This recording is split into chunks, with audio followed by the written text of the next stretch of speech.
Somebody clap this morning. Act like you're a little awake. Create in me a clean heart. Create in me a work of art. Create in me a miracle. Something real, something beautiful. You're not finished with me yet. You're not finished with me yet. By your power I can change, I can change. You're not finished with me yet. Create in me a clean heart. Create in me a work of art. Create in me a miracle. Something real, something beautiful. You're not finished with me yet. You're not finished with me yet. By your power I can change, I can change. You're not finished with me yet. You're not finished. You're not finished with me yet. You're not finished with me yet. By your power I can change, I can change. You're not finished with me yet. Oh, oh, oh, oh, oh, oh,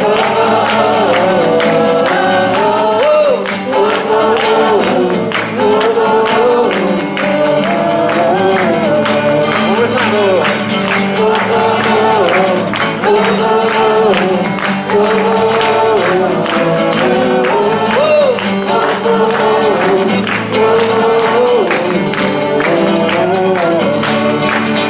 Create in me a clean heart. Create in me a work of art.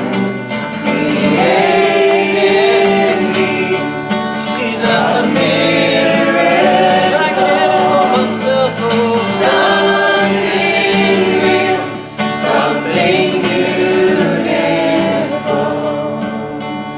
You're not finished with me yet. Thank you, Jesus. You're not finished with me yet. By your power I can change, I can change. You're not finished with me yet. I need you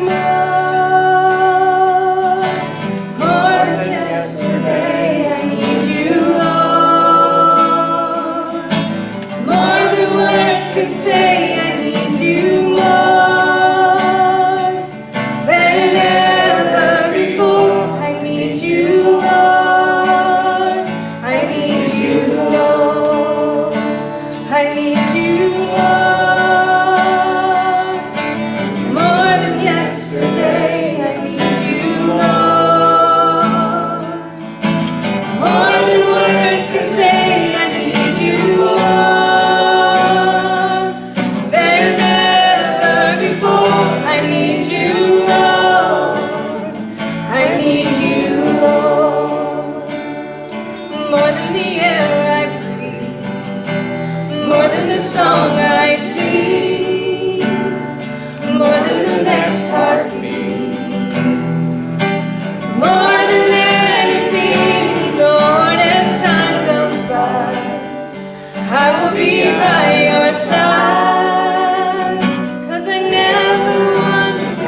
rather be.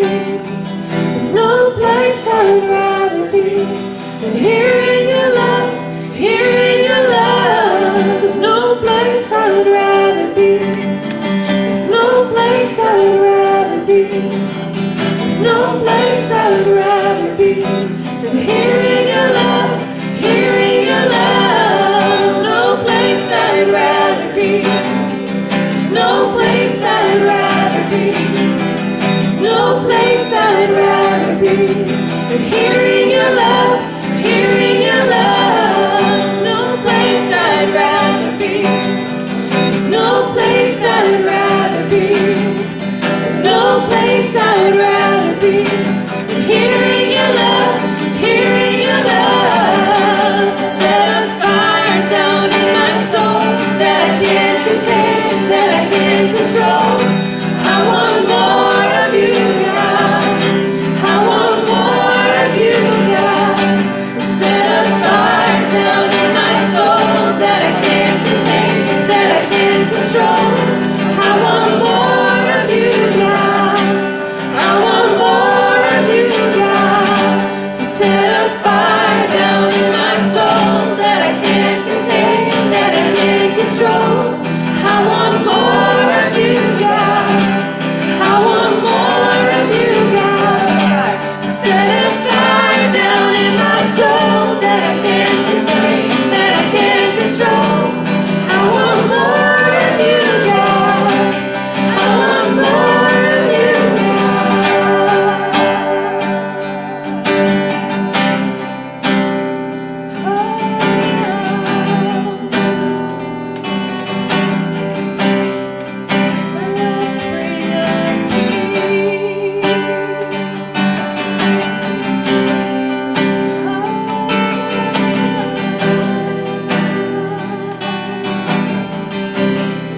you are full of everything.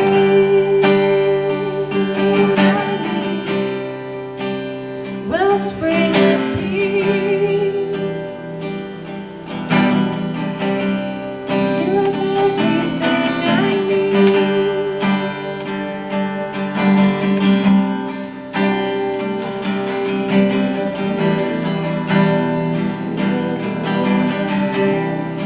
More of you,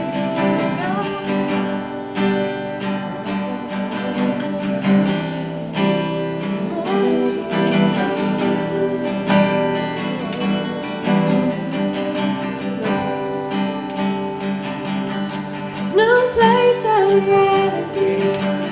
There's no place I'd rather be. There's no place I'd rather be than here in your love, here in your love. There's no place I'd rather be. There's no place I'd rather be. There's no place I'd rather be than here in your love, here in your love. There's no place I'd rather be.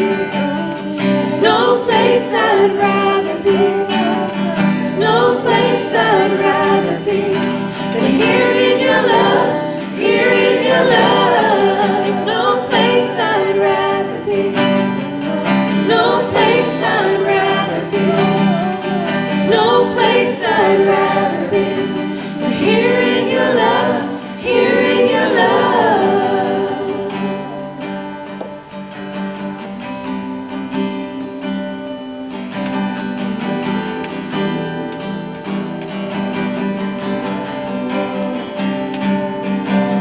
We give you praise and all of the honor. You are our God, the one we live for. We give you praise and all of the glory, God. We give you praise and all of the honor. You are our God, the one we live for. We give you praise and all of the glory, God. Sing it again. We give you praise. We give you praise and all of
God in heaven and here am I on earth. So I'll let my words be few.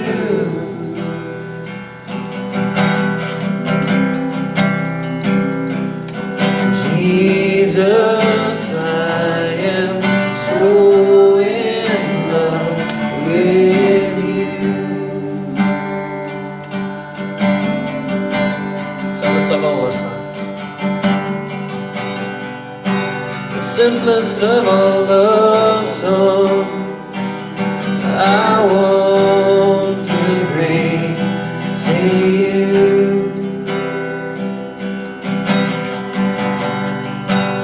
So I'll let my words be few.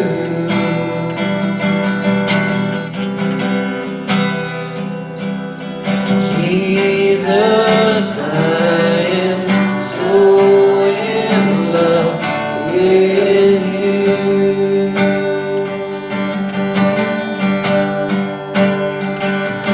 And I'll stand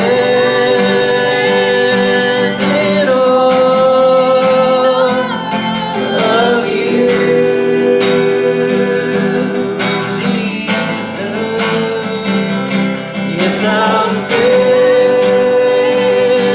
in awe of you, just like you, Jesus. Yes, I'll stand in awe of you.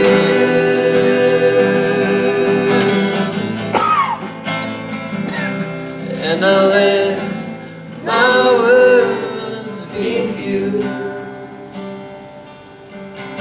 Jesus, I am so in love with you.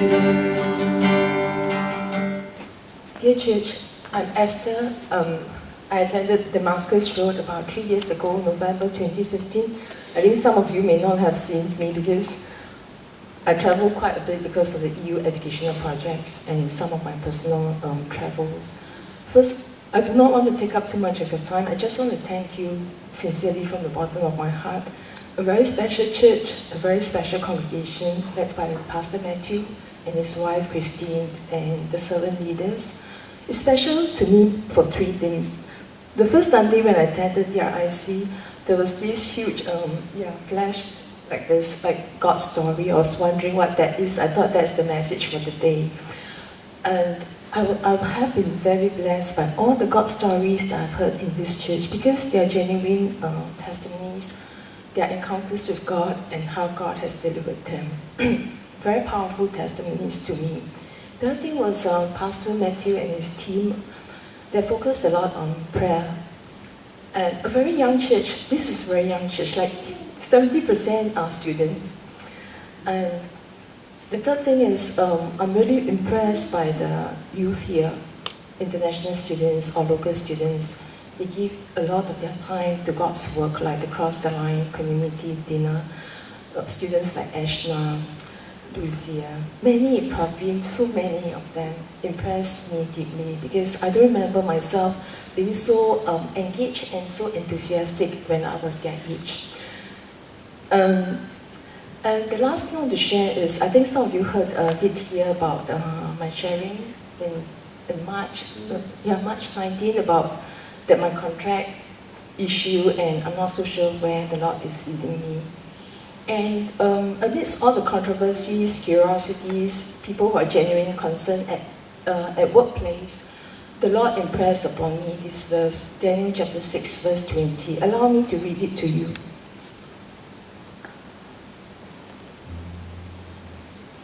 I think you're very familiar with Daniel's story. Yeah? Daniel was about to enter the lion's den, and he was in the lion's den. And the king came to look for Daniel the first thing early in the morning because the king really appreciated Daniel and his testimony as God's people. The king spake and said to Daniel, O Daniel, servant of the living God, is thy God whom thou servest continually able to deliver thee from the lions? So in the midst of the controversies and all the gossips at workplace, it's difficult. People are speculating. Very few are really concerned about you. So the Lord spoke to me many times in Psalm 29, I've shared with you, and Psalm 27, and this verse that it doesn't matter so long as whether they ask this question out of curiosity or out of goodwill. I think I should glory in the fact that they recognize that I have been with Jesus. And it was only mid-July that one of my departmental head, he's leaving to head the Center for Education and Learning in TU Delft. He asked me if I want to negotiate further with the university or if I want to follow him to TU Delft. And it's difficult to move, especially when you're not so young. You have to resettle, reorientate yourself, find a new church, and yes, all the hassle. So I thought the Lord has been leading me. It's easier if I stay, maybe look better for my career, because you have been 3 years of doing all this research. You have built up some partnerships and some of your fruits of your labor. So I told him that I will follow you. I will take up your offer of the position in TU Delft. So that was how the Lord have led me. It is not convenient from all human perspective, but we do not know God's doing, His sovereign. And I want to thank you for those who prayed for me, and I thank you very much. I believe we'll meet again. Delft is not so far away from Maastricht, and I think I'll come to DRIC to visit, and one of the things that's not fulfilled is to join a mission trip with you all. This is something that I really wanted to do. Thank you very much. Heavenly Father, thank you so much for Esther. Thank you for the wonderful woman she is, and for her heart that always seeks after you and follows you, God. As she goes out to that, I just pray that you continue to bless her and guide her, God, that you will lead her to where you want her to go, that she will continue being a person that spreads joy and brings light to any room that she walks into, God, and that you will just guide her every step. Holy Spirit, I pray that you continue giving her wisdom and love always. That she will be a light to all the people that she meets, and an example of your love and who you are, God. Ask and pray in Jesus' name. Amen. For those of you who were here last week, you heard Blaze's fantastic sermon about how God puts us into a team to have teamwork. That's part of what God does to shape our character. So, this week, Willem and I have decided to do some teamwork in preaching this morning. So, Willem and I are going to do this together, and hopefully that will be helpful, and you'll get to enjoy the conversation. You just saw this video about Jesus from the book of Luke and what he goes around doing, and as Willem and I were talking about kind of what are the important themes that are going on, stuff that he says is actually very similar to Acts chapter 10, verse 38. Peter is giving the sermon, he says, God anointed Jesus of Nazareth with the Holy Spirit, with power, and then Jesus went around doing good. And that's sort of what we see, that Jesus, he's sharing good news, and he's doing good works. That good news, good works, those walk hand in hand. That's how it's meant to be. It's not just what you say, it's actually what you do. So we're going to focus a little bit on that, because that's what jumped out at you. Willem, why is that so important to you? I think, to be really honest, I don't think that this is something that has always been very important to me, especially before I became a Christian. I don't think that intentionally doing good things to other people was the first thing on my list. I think usually I was more worried about what I need and what I felt that other people should be giving me. I actually grew up as someone that was being bullied a lot at school, and therefore didn't have a lot of friends, and so I was very insecure and struggling with that. And so I remember when I first came into the church and when I first came to faith, I had this first encounter with the love of God, my most important reason was like, finally someone is loving me just the way I am, you know, and so I came in with a receiving attitude. I just want to be loved, I just want to be, you know, receiving all this good stuff from God. And I think that lasted for a while, and in that I think eventually came disappointment, because if you stay in that kind of attitude, you're not always going to get exactly what you want. You know, I remember sometimes being disappointed in people in the church and this and that, and I realize now that what a very important part of this is I was still a spiritual baby, and you have to grow and mature in a way that you don't expect people to clean your diapers anymore when you're like 40 years old. You know, by now you're doing stuff for your children, you're doing stuff for other people, and so that is something that I have to grow into. And so eventually when I signed up to do a discipleship training school, like a missionary training school, that is where I had those first encounters where I really would have to step out and you know, reach out into the lives of other people and see what their needs were, and then reach out to that. And from there on, I've been traveling the world, and I've seen quite a lot of poverty and needs of people around the world. And I think in that God shaped my heart and made me see how this is so much on His heart, that we can go from being very much focused on what we need, we can go to being focused on what other people need, and yeah, lay our lives down for that. So You mentioned like poverty and needy people and laying our lives down, but like good works can be lots of things, can't they? I mean, can't they be like nice and comfortable? Like I buy myself flowers. Can't that be like my good works for the day? Or I don't especially like cats, so if I go to friends, they have cats, and I treat their cats nicely. I mean, does that count as good works? Or I mean, can you give me a biblical reasoning why maybe I should get a little uncomfortable with my good works instead of just doing what's nice and easy, helping my friends? right. I get your point. I think the things that you mentioned are definitely considered to be good things as well, and you shouldn't leave those out in any way. I mean, they add to it, but I think that is just a small start, because it's easy to give to someone that is going to give you something in return. Yeah. If you do something for a friend, say you pet his cat because you maybe not really like the cat, but you like your friend, and so you want to keep your friendship, and so you get something in return. Whereas if you buy your wife flowers, who knows what you're going to get throughout the rest of the day. I prefer what my wife gives me than what the cat gives me. Sure, but your friend may give you something that the cat cannot. And so, I mean, it's just to start, you know, it's not to say you shouldn't be doing these things, but I think if you really look at the example of Christ's life, it didn't stop there. He wasn't, actually Jesus, he left behind a lot of his family, he left behind his comfort zone, and he gave up everything. He lived a life of sacrifice. I mean, the Bible tells us that Jesus didn't have a place to lay his head. He didn't have a place that he called home. He was traveling from city to city and just going around and doing good for the needs of other people. And from there on, you see that his disciples, they eventually do the same things. And they understood that that is an essential part of the gospel. When you proclaim the good news, that good deeds go along with that.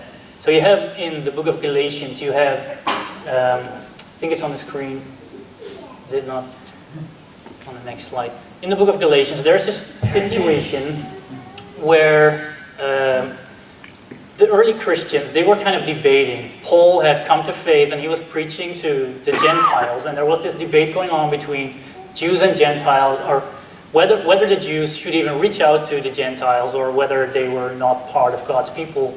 And so Paul was trying to convince the other Christians, the other Christ-believing Jews, that the Gentiles were also called by God, and God wanted to reach out to them as well. And so he was giving examples of what God was doing through his life and how God was reaching out to these people. And so they were convinced, and they said, okay, you can keep going and preaching to them. And then they said the following, as it says in Galatians 2 verse 5. He said, they encouraged us to keep preaching. Their only suggestion was that we keep on helping the poor. And so you see that for them also, it was really important that you don't just preach, but there's this good deeds that go along with that. You need to really reach out and help people that are in need.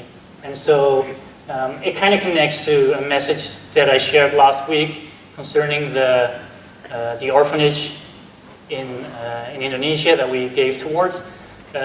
From James chapter 1 verse 27 that says that true genuine religion in the sight of God is to it means caring for orphans and widows in their distress. And so for God to, I think if we really understand the message of Christ, it doesn't just mean that He died for us, but it also means what we can now do for other people and how we can share that message with them, but also live out that message for them. Isn't that a bummer when you memorize the scripture in one language or in one version and then there's a different version on the screen? That's how it works. That happens. You mentioned Jesus, and I like to echo myself or repeat myself. So an echo of what we've been studying the last few months has been Echoes in Thunder. It's looking at the writings of John. And John says something also very similar to this as well. Those of you who've been in the Bible study groups hopefully read this verse more than once. That John says, let's not just love people with words, let's love them with actions and in truth. If you see a brother or sister in need, if you see a fellow Christian in need, and you're living a good life and they don't have anything, like, how can the love of God be in you if you don't actually step out and do something? There's a song I listened to this week because I found this band that I listened to 18 years ago. I'm like, oh, let's check them out on Spotify. And they have a song that's just, I've Been Wrong. I was like, okay, I'll listen to it. And it's that whole idea of if you've been freezing while I've been sleeping, then I've been wrong. I've been wrong. And that really struck me, this idea. Several things came up of, if I'm just living a normal, comfortable life while other people have need that I'm not caring about, that's not the Jesus way to live, is it? But, okay, what if you feel poor yourself? I mean, that can be a question like, oh, take care of the needy. And then there are some people who are like, I'm just getting by taking care of myself. It's hard for me to make ends meet. How would you respond? Well, first of all, I think I like that you use the term feel poor, because I'm just going to be very straightforward for a while. I think when it comes to at least people here in Europe, in the western side of the world, if I'm really honest, I think a lot of more people feel poor than that there are people that are poor here in Europe, if I'm really honest. I think here in Europe, a lot of people are just addicted to certain comfort things in life and expensive things that make them feel comfortable, and in that way they struggle to come by the end of the week. So if you've ever used the term first world problems, you're probably not poor? Maybe, I would say so. The thing is, if you, in the light of this verse in 1 John chapter 3, verse 17 and 18, if we look at our own lives, who are we to say that it is more important for us to be able to go on a holiday once a year than it is for an orphan to have a place to lay their head? Or who are we to say that it's more important for us to have unlimited data on our phone than it is for a child in Africa to be able to eat today? And so when you look at it from that perspective, I would say, first of all, we need to be really real with ourselves. If you feel like you are poor, have a reality check and realize, like, are you really poor, or are you just too comfortable and are wasting a lot of money on things that you find important? But how would I know about all of those needs in the world if I didn't have unlimited data so I could check out the news on my phone? Fair point. And so I don't think necessarily having those things is evil. There's a lot of things to say about all of that. But just looking at the example of Christ, Jesus chose to have a life where he didn't have a place to lay his head, and he was traveling around, and he laid down so much of his comfort in his life, and he was willing to do that because he cared about other people. And so, looking at Jesus, we don't really see in his story that he was someone that had a lot of money. I mean, he was born from a poor family in a poor situation, and so he didn't have a whole lot to give, but still, what he did have, he gave. And he also, in that, he was open for miracles. He knew that if he was doing these things, if he was reaching out to other people, God the Father would have his back, and he would be right there with him. And so there's the situation that most of us know where there's a whole crowd of hungry people, and Jesus has been preaching to them for a long time. And he's compassionate about them because he sees that they're going hungry. And what he does is he gathers the little food that is there, and then he prays, and God does a miracle. And so he provides in that. And so I think it's very important that if you feel poor, you don't underestimate the power of God. Because God cares about providing in the needs of other people. And so if you see an opportunity, if you don't think that you can do something about it personally, you still have God the Father behind you who can. And so in that, it's good to be open for miracles. It may not always work that way, because maybe today God wants to challenge other people in our community to actually give from that which they do have, give from the plenty that they do have. And so if there's someone else in the community that goes to the volleyball that has food to spare, maybe he can share with someone else. And so we see this also in the life of Jesus, that when he did have money, he would also give that to the poor. It's not as obvious, but there's a story in 1 John chapter 12 where Jesus' feet were washed by a woman with expensive perfume. And then Judas, one of his disciples, he comes up and he starts complaining. He says, why are you allowing this woman to waste so much money on this expensive perfume that was like a year's wage worth, and just to wash your feet? I mean, we could use that money and give it to the poor. And then what it says, it turns out that Judas was actually the one that was keeping their money from Jesus and his disciples. He was the one that was keeping the treasure, and he used to steal from that. So that was what he was really cheeky. Yeah, that was what he was really worried about. He wanted to have more to steal from. But you see that the idea that Jesus and his disciples, they also had a treasure. Whether that was donations from other people coming in, or whether they put their own money into that, wherever they got it from, I don't know. But they had their own treasure that they also used to give to the poor. And so the idea is there that Jesus, from the little that he had, he still gave even the little that he had. And so who are we not to? Okay. So that's a bunch of Bible-y stuff. Right. Maybe like current day Maastricht, what are ways people can do that? I mean, in our church, there are at least two quick ones that I can think of. We have Serve the City, which was actually mentioned earlier today in the God story, but every month, or just about every month, they'll have things like Across the Line dinner, which is people can bring food to that, but it's also bringing together people from different parts of society, whether that's refugees or elderlies or shut-ins or those that they bring together. Or there's like work days where you can show up and help someone with taking out the trash from their house, or cleaning up their lawn, or painting, or things like that. So that's one opportunity.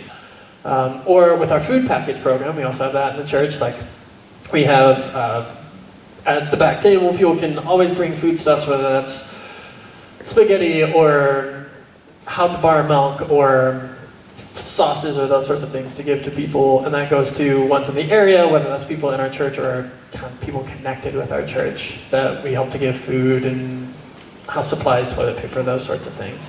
So those are some ways. What are some ways you've seen where people can actually put this into practice?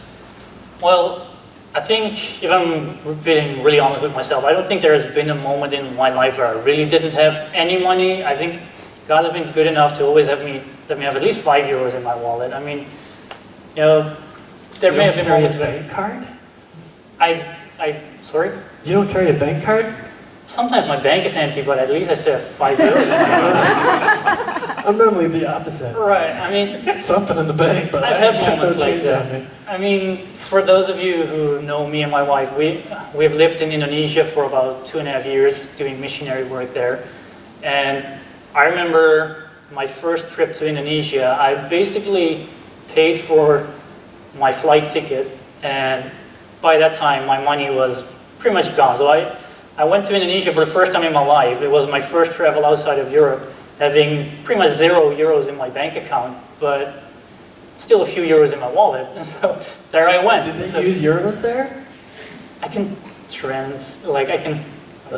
exchange it at That's the because euros airport. would be helpful. But anyway, so I think I've always had at least something to give in that sense, but there have been moments where it was pretty tight on money. And so in that, I've definitely seen God providing, where we sometimes just need to learn to step out of our comfort zone and be willing to give even when it doesn't make sense, humanly speaking. I mean, my wife and I coming to Indonesia, we started a ministry providing for children from the slums. And in the beginning, it was just the two of us, and we didn't have like a lot of support. We started off with having about 300 euros a month for the two of us to pay for our own living costs. And so that was what we had, and we used to take a little from that also to put into the ministry for the children. And so starting off this ministry, we said, you know, God, it's just the two of us.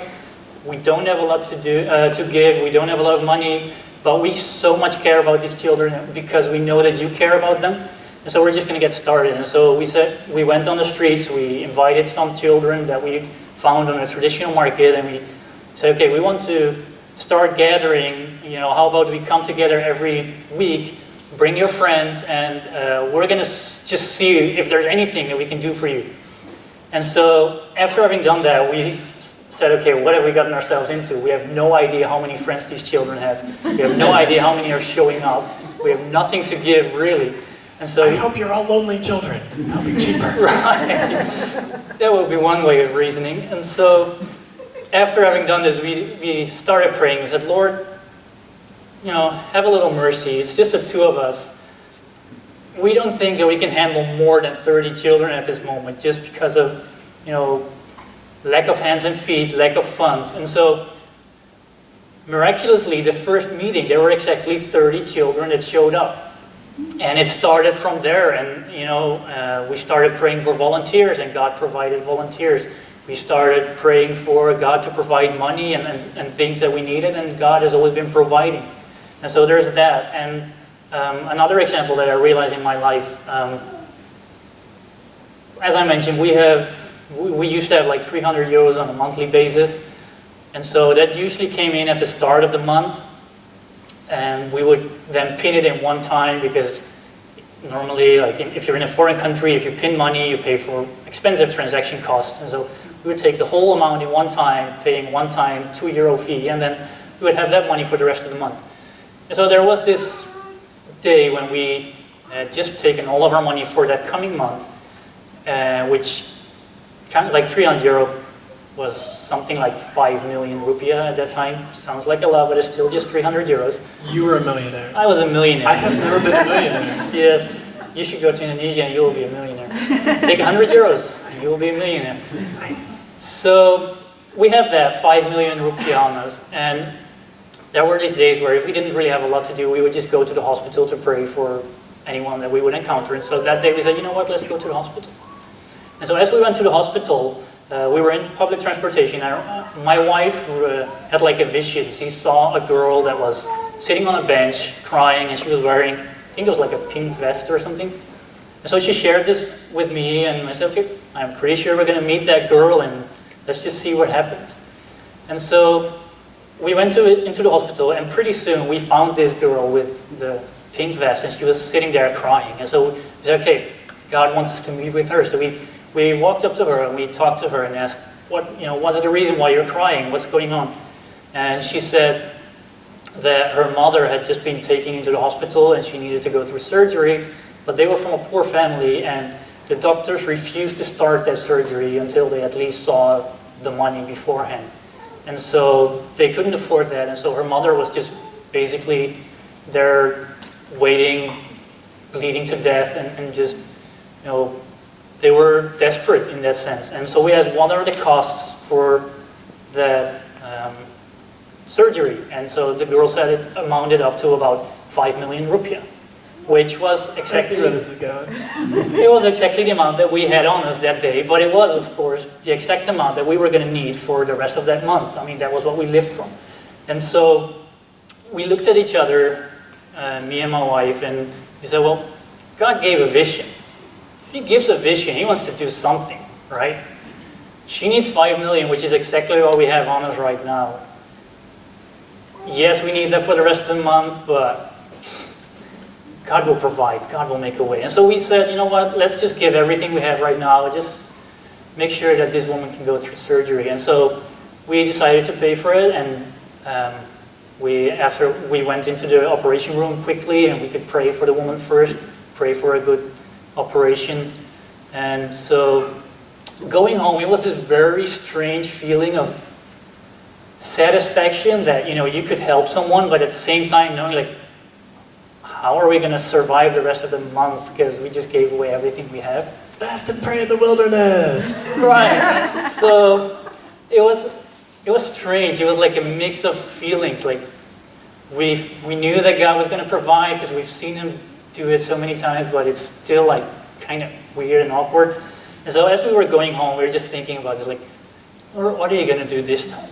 And the moment we came home to Judith's parents, her father ran out and said, like, there are these two people and they've been waiting for you for like 2 or 3 hours or something. And so we're like, well, we didn't make an appointment. We didn't know there was going to be anyone here. And so we just went in and see like what's going on. Who are these people? And so there were 2 ladies and they said, well, sorry, we are kind of rushed by now because we've been waiting for you for a while. But we just felt that God wanted us to give this to you.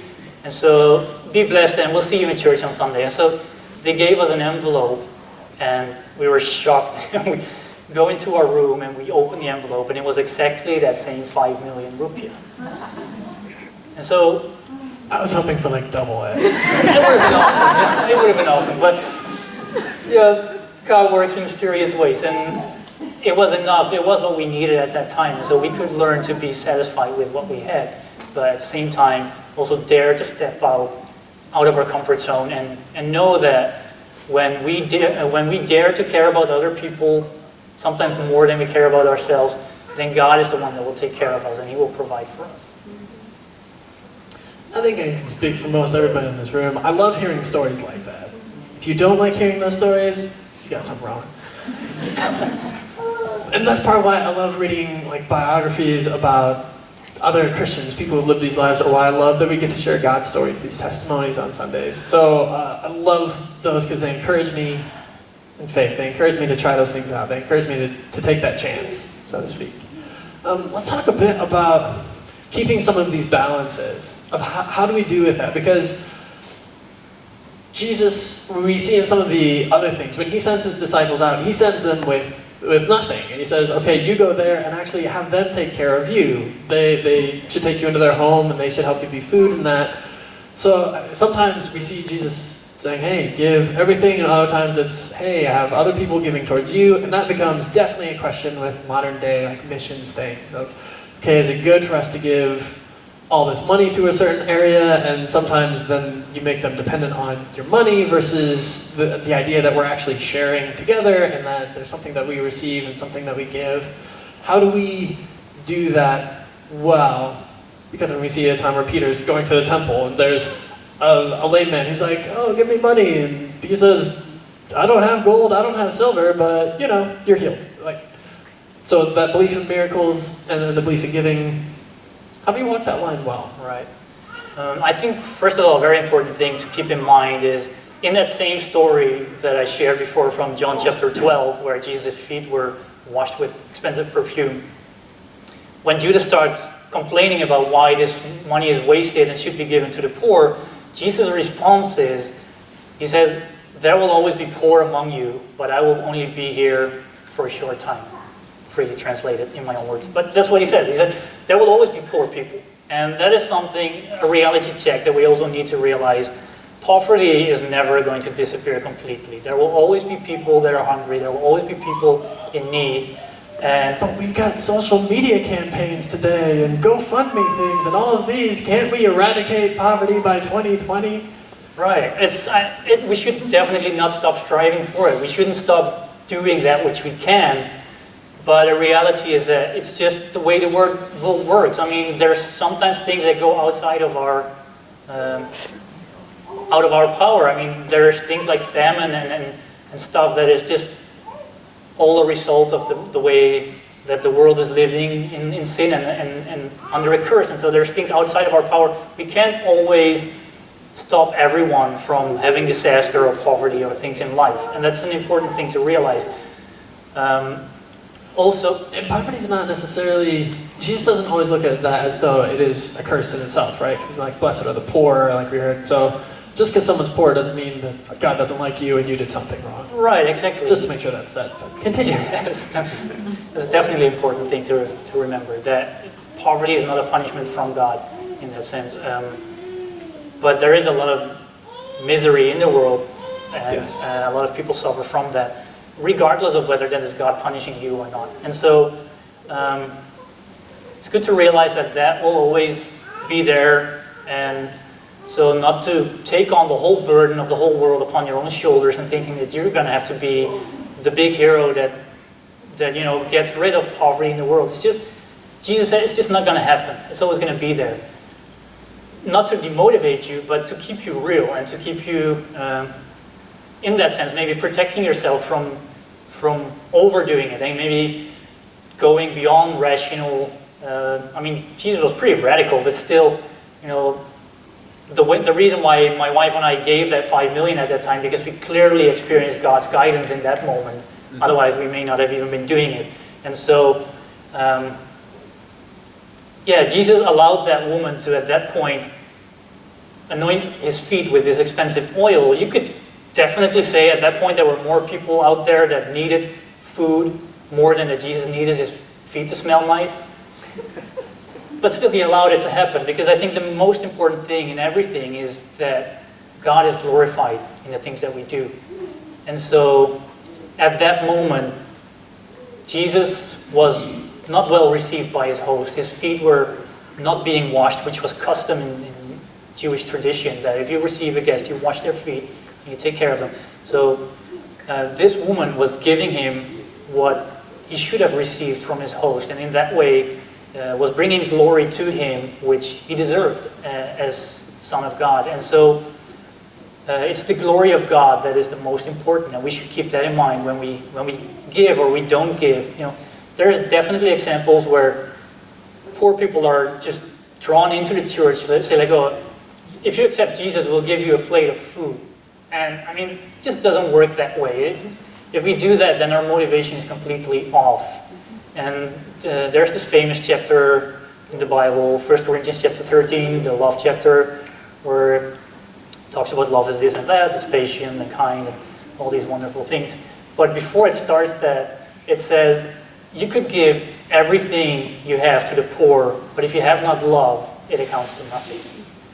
And so, love should always be the motivation behind everything that we do. And if you give from a loving heart and not to show off the fact that you're willing to do this or whatever other motivation you may have. Also, when we look at the life of Jesus, yes, he gave up a lot, but apparently he was still wearing nice enough clothes for people to cast lots over it by the time he was crucified, like who was going to get his clothes. You're not going to cast lots over ugly-looking clothes. It's like, you can have it, I don't want it. Who wants to gamble for my shirt today? Highest bidder. Amen. So you see that Jesus was still taking care of himself up to a certain standard. Like he wasn't just looking like a homeless person. So you need to find that balance in things, and in everything, do it in prayer and do it in the guidance of the Holy Spirit. What would be some main takeaways for you from this? God's glory, do it in love, anything else? Well, I would say in everything, what we want to get across today is, the combination of good news and good deeds. That when you confess the gospel of Jesus Christ, that it's not just saying nice words, and it's not just talking about the love of Christ, but it is putting it into action. It talks about living a life of sacrifice, the way that Christ did that, where you're sometimes willing to lay down your own comfort for the sake of others. In that, all to show the glory of God. And so, I think it starts with a choice. That you're willing to live radically. That you're willing to live in a way that to the world may not make sense. And you're willing to live a life of sacrifice. It starts with that choice, and then looking for opportunities to live that out. Not just always just waiting for it to come onto your path, because you may live in a very comfortable bubble where things may not always come onto your path. Sometimes you have to go out and look for those opportunities. So look for opportunities where you can live radically, where you can give generously, and where you can, follow that example of Jesus Christ. And in that, I would say, remember that your actions speak louder than your words. I like this verse, Ephesians 2, where it says, after giving us this good news of everything Jesus has done for us, and how we can't do anything to earn God's salvation, then he tells us, oh, and by the way, God has prepared good stuff for you to do. So it's not in an earning way, but that God's prepared it ahead of time. And I like how you said that go out and try to find these opportunities, just like the story you shared of the little girl that was in the hospital. You guys are going to the hospital not because you're sick or anything, but because you want to give God an opportunity to do something. And then you find out he actually had something planned ahead of time for you. Not only planned ahead of time for you to help them, but then planned ahead of time for these ladies to be at your house to help you, and how sometimes we find ourselves accidentally walking into something amazing that God has prepared for us. So I love seeing that God is orchestrating things and helping us walk toward that.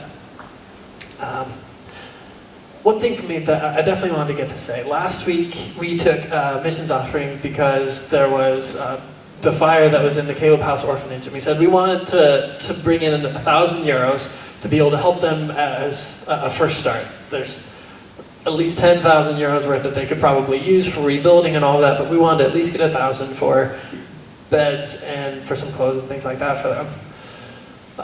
From Sunday and Monday, we had more than €1,300 that came in from this church. So, way to go. Thank you. Thank you for hitting the bar and exceeding that. And as I said, they could use as much as they could get. So it's not bad that we had extra that also went to them. So good job with that. I love seeing that. And I love that our church continues to give towards missions things. But as you said last week, like, you don't just do this one time and be like, oh, good for me. We helped people once, and like, I did my good work for the millennium. Okay. There's my good news. I talked to one person, I told him about Jesus, and I let him lick off of my ice cream. So, I'm good. But instead that this is something that has to be a habit. It needs to be recurring. This needs to be how we continue to live. Any parting remarks? No, I think I totally agree with what you say. You know, it has to become a lifestyle. It has to be something, you know, that we continually remind ourselves of and say, like, okay, I should be living this way. I should be looking for these opportunities. And so the best way to do that is to stay in God's presence, because He is about these things and He cares about these things. And so if we walk with Christ, if we keep filling ourselves with His Word, if we keep living a life of prayer, He's definitely going to direct us into these things, and He's definitely going to bring up things into our life. And so be open for it and just walk in His presence, I would say. Speaking of His presence, would you pray for us? Sure. Father, we thank You for today. We thank You, Lord, that You are here among us. Thank You, Lord, that You promise that where 2 or 3 gather in Your name, You are there in their midst. And so we know that You are here and You are filling this room with Your presence. Father, and we thank You for everything today, the music and the words that have been spoken, Lord, and everyone that's here present today, Lord. We just pray that it may work into our hearts, Father, that it's a seed that is planted into our hearts that will bear fruit, Father. Lord, I pray that we may be a people that live the same way that Jesus lived, that we're willing to live radically, that we're willing to live a life of sacrifice. Lord, I pray that as we go home today, that we take with everything that we've heard and everything that we've seen today, and we take it into consideration, and we can ponder upon it and pray about it and seek for ways that we can bring glory to Your name, Father. Because in the end, that's what it's all about. We want to give You the glory that You deserve. We want to let people know that You are a loving Father who cares for all of His creation. And we want to live that out. We want to care the same way that You care. And so, Lord, I pray that everyone that was here today, Lord, may be blessed by the message, may be blessed by Your presence, Lord. And that as they go home, Your presence doesn't leave them, Father, but that Your presence continues to be with them. Father, I pray that we may be a people that are passionate about Your presence and that continuously seek Your face so that we can go out strongly and be a great example of who You are to the world around us, Father. In Jesus' mighty name we pray. So we're really excited about talking a little about our VBS. VBS is the Vacation Bible School. We have a vacation Bible school every year, normally in July or August. And ours this year was from August 6th until August 10th. It was a really blessing. This VBS comes from EBC, that is the Emmanuel Baptist Church. And since 4 years ago, we have been going there to help them with the kids going and being blessed and the preteens, and also helping. So this year we had 22 people, 18 kids and 4 adults of our church, DamascusRoad, to help. And the adults helped with the teaching, with worship, with dancing and games. Okay, so let's start with our theme verse. I would like to ask IJ and Gigi to come in front and they will say the theme verse.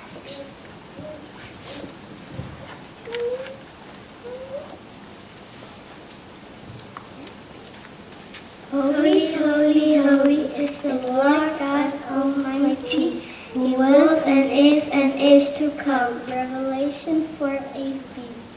Woo! So let's sing. We're gonna jump a little.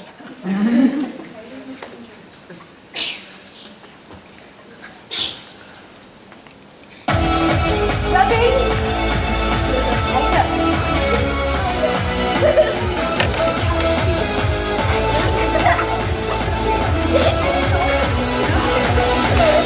When waves roar in front of me, Get here. so high that I can't see you, I don't have to be afraid. When your voice is calling me to deep seas I've never traveled, I don't have to be afraid. I know your promises are true, promises are true. I believe you. Give me faith in everything I do. You light my way. Come on, let's go on a journey. Sailing the ocean of God's great love. Come on, let's go on a journey. Holding on to His promises from above. I'll trust the Lord with all my heart, and He'll direct my path. Come on, let's go on a journey of God's great love. Of God's great love.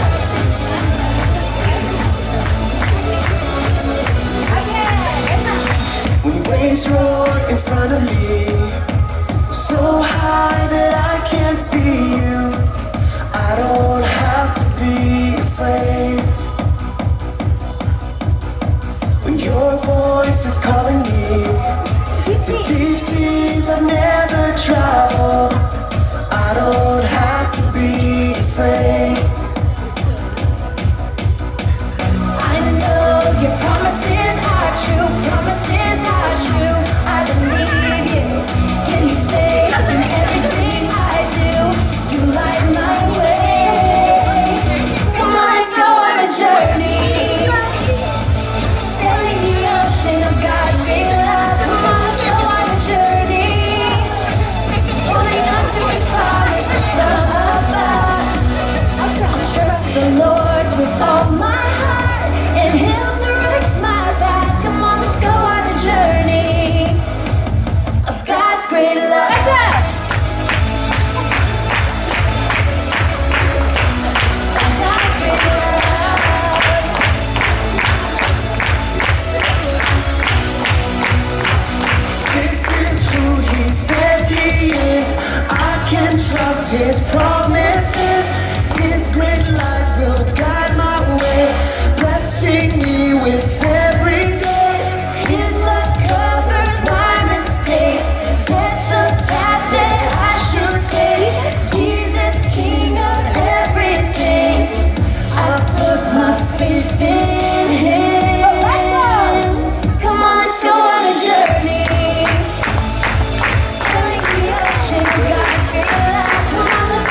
crown of David, a Savior has been born to you.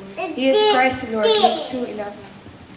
A voice from heaven said, "This is my son, and I love him, and I'm very pleased with him." Matthew 3:17.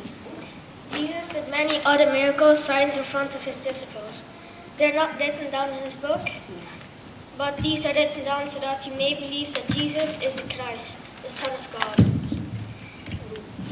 If you believe this, you have a life, because you belong to him.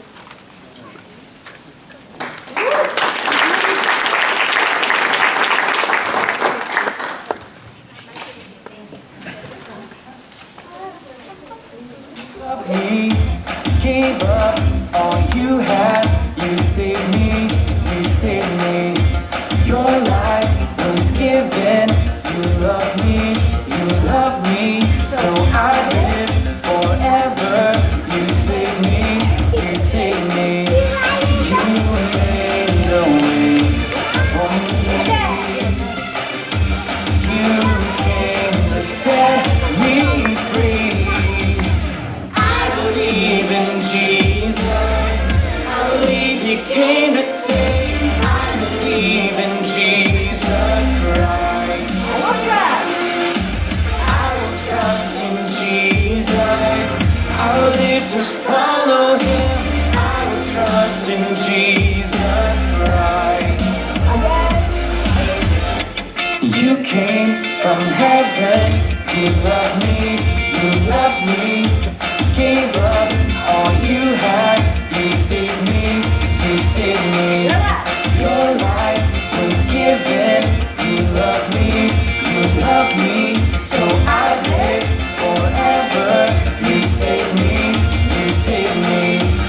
You made a way for me. You came to set me free. I believe in Jesus. I believe He came to save. I believe in Jesus Christ. I will trust in Jesus. I will live to follow Him. I will trust in Jesus Christ. Clap, clap, clap if you feel it. Sing, sing, sing like you mean it. Clap, clap, clap if you feel it. I believe, I believe, I believe. Clap, clap, clap if you feel it.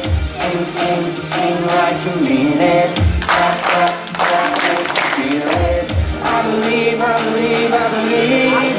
Clap, clap, clap if you feel it. Sing, sing, sing like you mean it. Clap, clap, clap if you feel it. I believe, I believe, I believe. Yeah, I believe in Jesus. I believe He came to save. I believe in Jesus Christ. I will trust in Jesus. I will live to follow Him. I will trust in Jesus Christ.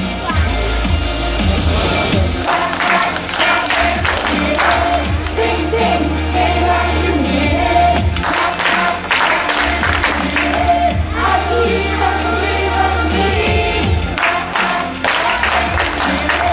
Sing, sing, sing like you mean it. I believe, I believe, I believe.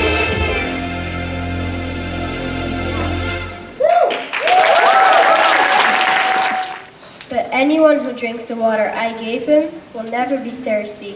In fact, the water I gave him will become a spring of water in him. It will flow up into eternal life. John 4:14. He is not here. He has risen, just as He said He would. Matthew 28:6. Woo!